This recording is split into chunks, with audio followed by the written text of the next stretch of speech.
السلام عليكم ورحمة الله وبركاته. الشمعة كفونا جرجت والمان رموك قالي بني فيك كاروان إدي لا الدنيا الرأى رقمتني بجي نجا دادني ربي الساعات يما جتن تناني سنجي سنين جتشان نجا كوتي الحمد لله قالت ربي أني تموتو بيدا وري تموتو بفماتي تاتن حدو تقا قالتو ما سنين جرا ورقنا هاروا قراتشانا لكيا رفتن كوتانا تدبل ما ماتي كيا تا سبسكرايب لايك كوچون ولا جتشبه سنين جرا بوليين تيا har'a wanti isinii qabadheen isinii dhufee viidiyoo gabaabduu akkamitti xiqqoo namni qaamni isaa qannase yookiin namni huqqina qabu akkamitti furdina barbaadaniif jechuudha obboleeyyan tiyyaa. Channel hiya subscribe like gochuu hin dagatinaa isiniin jira warri maatii kiyyaa like godhaa wargana haaroftan ammoo koottaa maatii kiyyaa taanatti dabalamaa isiniin jira obboleeyyan kiyyaa waan beenurraa walaa barsiifnu waa wallaallerraa walaa gaafannu gaafii yoo qabattan koomentii jalatti gaafadhaa isiniin jira duraan dursee obboleeyyan kiyyaa namni huqqatu yookiin nyaata dhabee fi miti yookiin nyaata nyaateef ka furdatu mitillee ka furdatullee gariin nyaatellee furdata gariin ammoo osoo hin nyaannillee hin furdata jechuudha. Calqaba irratti wanti yoo nyaannullee nyaanni hannummaa nyaanne sunillee qaama keenya oola yookiin naannoo ta'u hirriba gahaa rafuu dhabuu fi akkasuma yaadaan baadhachuu fi yaadaan hiraaruu. Yaadaan mana ijaarree fooqii baafnee makiinaa bituun kana kanaan ka jedhe yoo nyaanni sunillee nutti hin goru qaamni keenyallee sababa san irraa kan ka'e huqqachuuf dandeenya. Ammallee deebi'ee rakkina mana dalagaa mana dalannuuni hojiin nutti baay'inaaf sa'aatii nyaata keenya sirnaan nyaachuu dhabaa fi sa'aatii nutti nyaannu sa'aatii dabarsinee yookiin beela'ee coggaarraan keenya sa'aatii irraa darbetti yoo nyaanne homaaf faayidaa nu hin qabu.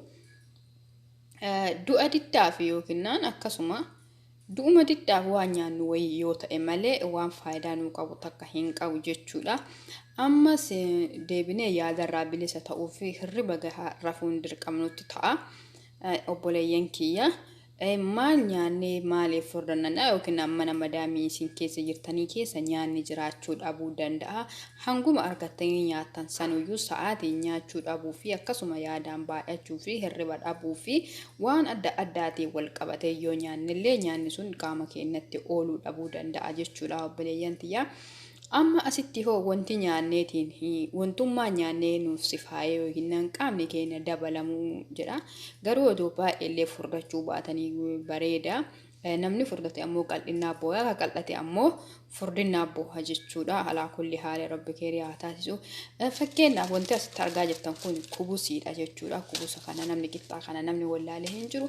Qixxaan kun amma fakkeenyaaf osoo akkanatti kan nyaadhu ta'e homaa naan godhuu garaatti naan godhu jenna.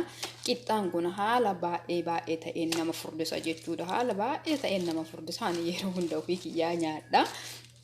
Duraan qal'oo ture garuu cheentoo ta'e. Ammallee wanti ittiin nyaata fakkeenyaaf jimnaa kana jimnaan kunillee furdinaaf baay'ee barbaachisaadha hin furdisa jechuudha. Akkuma beekamu kunillee jimnaan kunis hin furdisa jechuudha.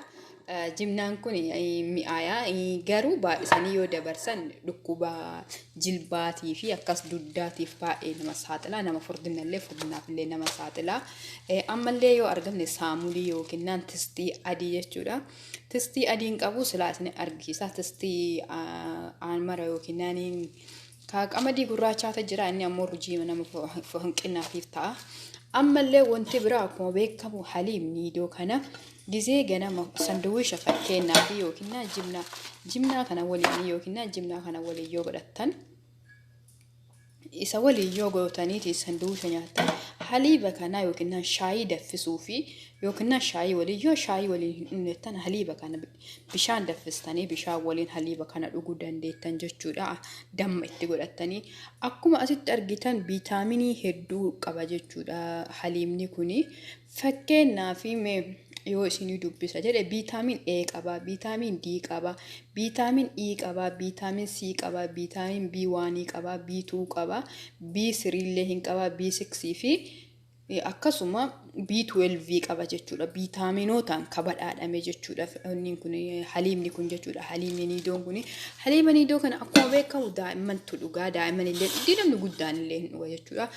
Haliimni niidoon kun yoo beektanii jajjabina qaamaatii fi jajjabina qaama keenyaatii fi jajjabina lafeetiif hedduu isaa barbaachisaadha. Hedduu isaa gaariidha. Deebi'ee ammallee hedduu isaa nama furdisa jechuudha. Dhugaa dubbachuuf yoo mee haguma torbee tokko waan biraatiin liigee nama gizee faxuura nyaattan yoo faxuura nyaattan haliibumanii iddoo kana yoo bichaa isaatitti dhuguun isin dasin jenne shaayii wajjin dhugaa shaayii wajjin yoo dhuddanii fi ammallee kubusa kana yookiin jimnaa kana wajjin yookiin jimnaa kana wajjin yoo nyaattanii haala salphaan torbee tokkotti jijjiirama argitan jechuudha.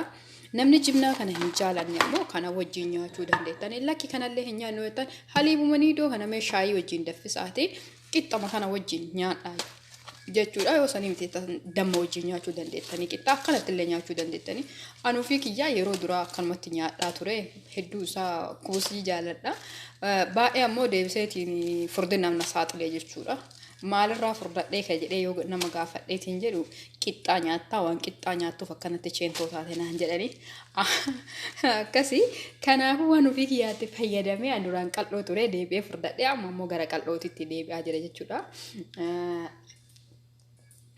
Hanga duraarraa bakka akkana seera ammallee ruuza guyyatti yeroo lama nyaachuudha jechuudha. Yoo danda'amee jedhe zuhura yookiin naaniin gadaa yoo nyaattan ammallee ashaa nyaadhaa ruuza jechuudha. Namni furdina barbaadanii ammas akkasuma paastaa fi waan akka mukooronaa kana waan akkasii sanniin nyaadhaa nama furdina barbaaduuf jechuudha. Nyaatuma warra furdina qannasuu barbaaduuf hin nyaatinaa jedhame san isin ammoo warri furdina dabaluu barbaaddan isuma nyaattan malee wanti alaa wanti addaa hin jiru. Ammallee yoo danda'amee jedhe viitaaminii bitachuudha. Viitaaminiin hin jira jechuudha. Sandaliyyaa irraa yookiin faarmaasii irraa viitaaminiin hunda isaa 12 ka walitti qabate hunda isaatitu jira. Isa bitachuu hin dandeettanii.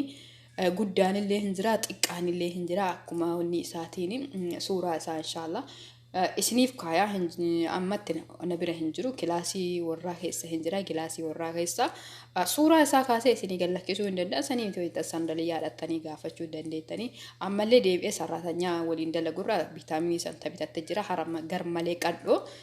Garmalee hedduu isii qal'oodha. Furdina barbaadde jechuudha. Akkasitti wanti isin nyaataa jirtu amma ta duraa irra xiqqoo dabaltee jirti jechuudha. Kana jimnaa kanaa fi kana haliiba kana fayyadamti iskafee fa'a fayyadamti isin. Ani gizee dura qal'oo tureetiin jedhe ofii kiyyaa wanti ani fayyadame haliibaa fi iskafee miti shaayii dhuguu shaayii waliin dhugaa haliiba bichaa isaatti jaaladhu. Haliiba kana yookiin shaayii waliin guyyaatti gizee lama akkasii dhudhan kubusii kana mee haguma torbaan tokko cadhisaatuma faxuuruma irratti gizee hunda kubusii makanaa fi jimnaa kanaaf haliiba nyaadha torbee tokkotti jijjiirama argitan jechuudha. Obboleeyyan kiyya ammallee yaada ofirraa dhiisaa namni yaadaa hiraaruudha. Wanti baay'ee nyaatallee nyaatan namatti gorsu ammallee sa'aatii nyaannutti sa'aatii ofirraa ajjeesaa nyaachuudha. Sa'aatii yoo nyaachuu baanne jenne baay'ee miidhama. Baay'ee qaamni keenya miidhama jechuudha. Obboleeyyan kiyya ammallee wanta sitti dagadhe indoomii jechuudha. Indoomiin tokkoffaa irratti furdinaaf kan nama saaxilu indoomiidha. Irraa fadhee indoomii isinitti himni. Indoomiin sirri furdinaaf nama saaxila jechuudha.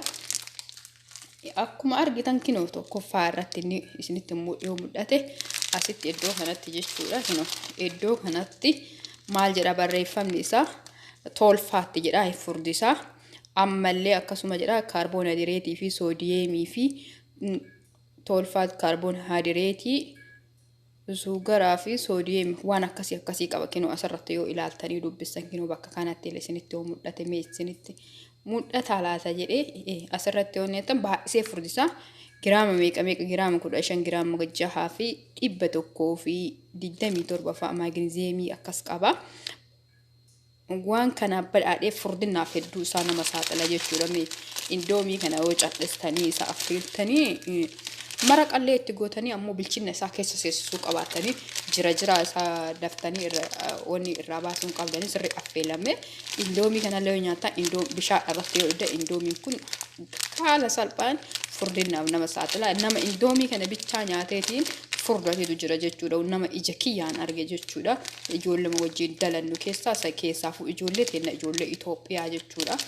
Ganamallee isuma nyaattiif galgalallee isuma nyaatti ashaa isa nyaatti gadaa isa nyaatti waan biraa hin nyaatu jechuudha. Isaa fi kubusa kana bichaa kubusaa fi indoomii kana nyaattee garmalee furdattee jirti. Amma na bira jirtu garuu amma na bira lixxee jirti. Hedduu isaa garmalee furdattee maaltu si furdise yoo gaafadhu nyaanni isii kanuma na himatti. akkasii ufii kiyyaallee fayyadame aniiniyyuu qal'oo ture deebi'ee furdadhee jira amma immoo gara qal'ootichi jijjiiruutti jira jechuudha alhamdulillah akka duraa irraa kiiloo hedduu gadi bu'ee jira waan ta'eef akkasitti gootanii nyaachuu dandeetta isiniin jaa obboleeyyan kiyyaa warrini maaltu nu furdisaa maal taanee huqqannee jettan wanti furdinaaf nama ta'u warri ammoo qannasuu barbaadan waan kanarraa bilisa ta'uu qabaatan jechuudha. Warri borcii hin barbaanne warri furdina hin barbaanne wanta kanneen hundarraayyuu bilisa ta'uu qabaatan keessattuu kanarraa bilisa ta'uu qabaatan. Nu waan akka namaan godhuu qixxaa duwwaadha akka biyya keenyaa jennee nyaanname akka biyya keenyaa sanii miti kun nama furdisa. Ammallee sanii jettan daakuu yookiin harcee yoo jiraatte akka biyya keenyaatti qixxaa kaameraan godhatanii qixxaa kufu jedhee yookiin garagalchaa ka jedhan san ka abbaa garagalchuu san hin beektanii isa godhatanii haalata biyya keenyaatiin nyaachuu dandeetta waan kaameraa qabu haala salphaan karaa salphaan isi furdisa jechuudha. Viidiyoo isinitti dhiyeessoo boleeyyan kiyaasamatti xumuraa waan na dhageeffattaniif galatoomaa isiniin jedha subscribe like gochuun hin dagatinaa gaafii yoo qabaattan koomentii jalatti gaafadhaa isiniin jedha amaanillah.